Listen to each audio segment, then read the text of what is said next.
to the Fight for Liberty Sunday weekly news breakdown. I'm going to break down a few articles in a quick 5-minute segment of a video and present the news to you all. So, welcome. This is News Voice. I usually use as my sources. They cite each source of each news bias, which is nice. But in top headlines today, Judge halts Trump administration's order to ban WeChat. As we know that TikTok was set to be banned today, Sunday. But, however, TikTok and Oracle and Walmart reached a deal, which means that Trump just approved that deal. The president approved the deal. And it looks like TikTok is not going to be banned on any of the app stores on Apple or Android. Also in today's news, Nancy Pelosi has went on full-fledged retard and said that she will not roll out using impeachment against Trump to tie up the U.S. Senate floor. Yes, that's right, folks. She said that she is going to tie up the U.S. Senate floor by impeaching Trump to prevent him from assigning a new Supreme Court justice. Just absolute insanity continued from the Democrats. U.S. deaths surpassed 200,000, as we all know. A lot of the COVID deaths are, in fact, inflated. Only 11 arrests were made last night in a protest, again in Portland, which Portland continues to go under due to their radical left mayor. And Antifa continues to rule the streets in Portland, and it continues to get more and more out of hand, which is very, very unfortunate to see.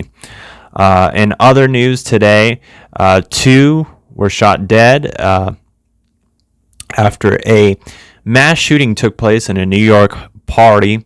Again, 14 were injured, with 2 dead, and it's unfortunate that we're seeing this in New York, again, another state that has been hijacked by the radical left. In battle over Supreme Court justice, Democrats can still have last laugh, Lawrence Douglas says.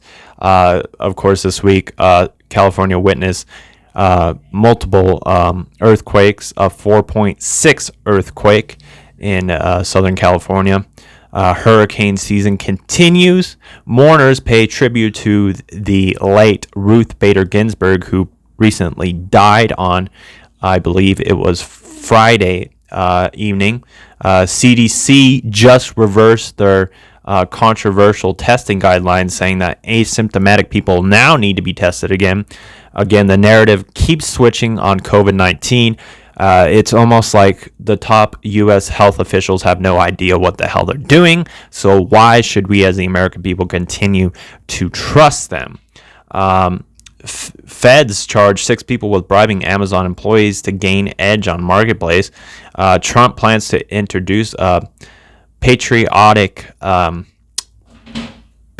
education reform, which gets rid of the radical 1619 project, which 1619 project basically, in theory, was a project that, in fact, really radicalized race and basically said that our founding fathers were evil and disgusting human beings, as well as promoting the white privilege insane agenda from the radical left.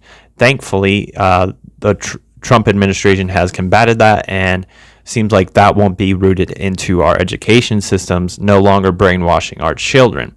A firefighter died battling the California wildfires, which are also cited to have been started by arsonists. A lot of people have pointed to Antifa. Now, whether or not this is true remains to be seen. Also, a gender reveal party is also to blame for those wildfires. Trump vows enough coronavirus vaccines doses for every American by April. Now, the CDC is trying to combat that and said that that is not true. 7 in 10 Americans think the nation is on wrong track, says a fake poll. Again, PBS is promoting this. Why is America on the wrong track? Could it be because the Marxist takeover of America has commenced?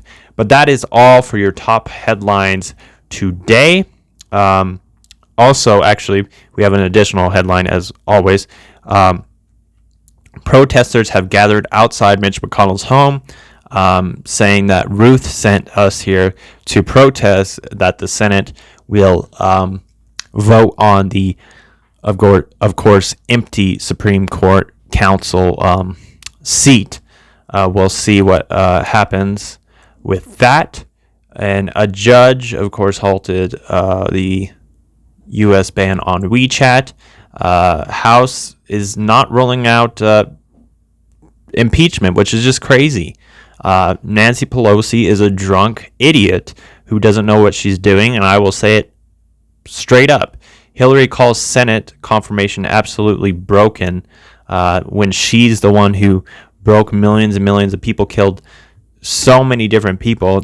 She is the biggest criminal in political history, along with her pedophile husband, Bill Clinton, and people give them a pass, such as the DNC having Bill Clinton speak and having Bill Clinton speak on Ruth Ginsburg's death. I mean, it's ridiculous that we're still seeing these people in the spotlight when we know damn well that they're close to the Epsteins. Anyways, that's all I have for today. The Fight for Liberty will be back next week. Tune in. Next Friday, we'll have more for you on our show and our podcast. Again, this is Daniel Chico. Thank you for joining us, I can't talk today, on the Fight for Liberty news broadcast.